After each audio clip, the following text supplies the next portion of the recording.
the Sleeping Beauty.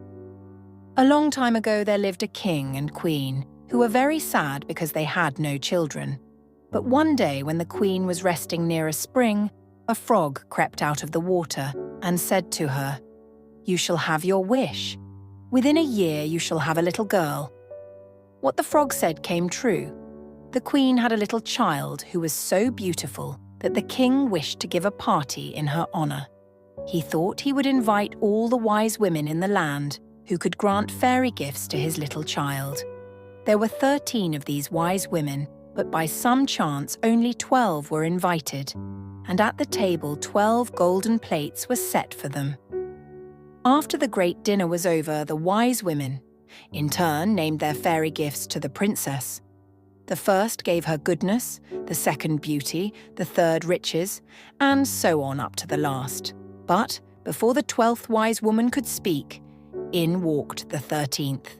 This ugly old woman was in a great rage because she had not been invited to the feast, and without taking notice of anyone, she cried in a loud voice, "When the princess is 15 years old, she shall prick her finger with a spindle and shall fall down dead." Then, without a word, the evil woman left the room. At these words, everyone turned pale with fright, but the 12th wise woman, who had not yet spoken, now came up and said, "I cannot stop this woman's evil words. I can only change the order. The king's child shall not die, but a deep sleep shall fall upon her, in which she shall stay 100 years.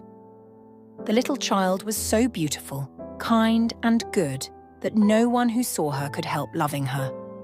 As she grew older, the king and queen began to feel very unhappy and ordered that all the spindles in the kingdom should be burned. Now, as it happened, on the very day that the princess was 15 years old, the king and queen were away from home and she was quite alone in the castle. The maiden ran about over the whole place, looking in at rooms and halls, just as her fancy led her. At last she came to an old tower, and at the top of a winding stair she saw a little door.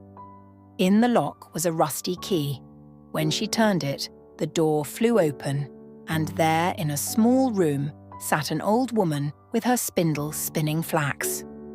"Good morning, Grandma," said the princess, nodding her head.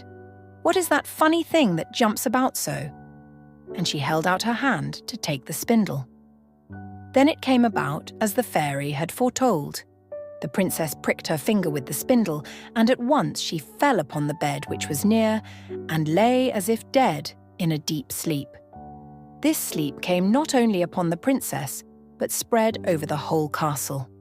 The king and queen who had just come home fell asleep, and all their lords and ladies with them.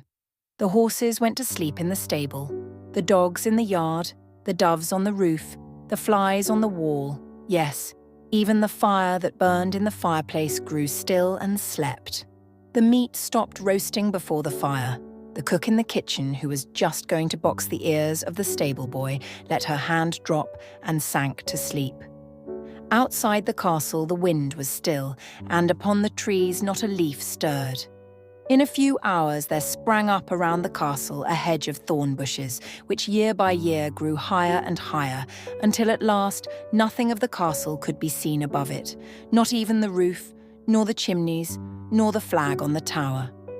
So the years went by, and the story of the Sleeping Beauty, as the princess was called, was known all over the kingdom. As time went on, many kings' sons came and tried to get through the hedge of thorn bushes. But this they could not do. The sharp thorns seemed to have hands, which held the young men so fast that they could neither go forward nor backward, and they all died a sad death. After many, many years, a prince came to the kingdom and heard an old man tell the story of the castle with its Sleeping Beauty. He also knew what clangor lay in the great hedge of thorn bushes, but the young prince was not afraid, and said, "I at least shall try to look upon the beautiful sleeping princess." The good old man did everything in his power to stop the prince, but the young man would not listen to his words. Now it happened that the 100 years of the magic spell were just ended, and the day had come when the sleeping princess was to wake up again. As the prince came to the hedge of thorn bushes, it was in full bloom and covered with beautiful flowers. When, before him, through the deep hedge, there opened a wide road, and so without danger he came to the gates of the castle. The prince found horses and dogs lying asleep on the ground. On the roof sat the doves with their heads under their wings. And when he went into the castle, the cook and the kitchen maid and even the flies on the wall still slept. Near the throne lay the king and queen, while all around were the sleeping lords and ladies. So still indeed was the whole castle that he could even hear his own heart beat. The prince went on from room to room until at last Lai came to an old tower, and going up a winding stair, he saw a little door. A rusty key was in the lock, and as he turned it, the door flew open. There before him lay the sleeping princess. She was indeed so beautiful that he could not take his eyes from her.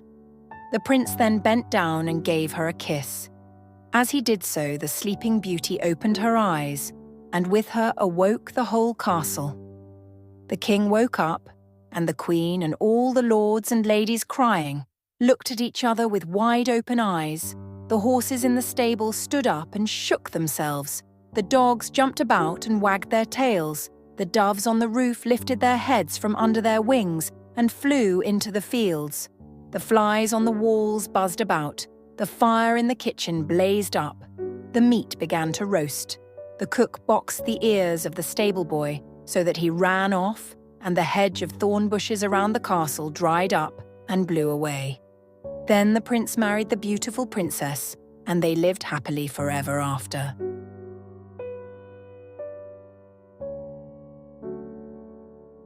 Thanks for watching. Don't forget to like, share, and subscribe for more amazing content.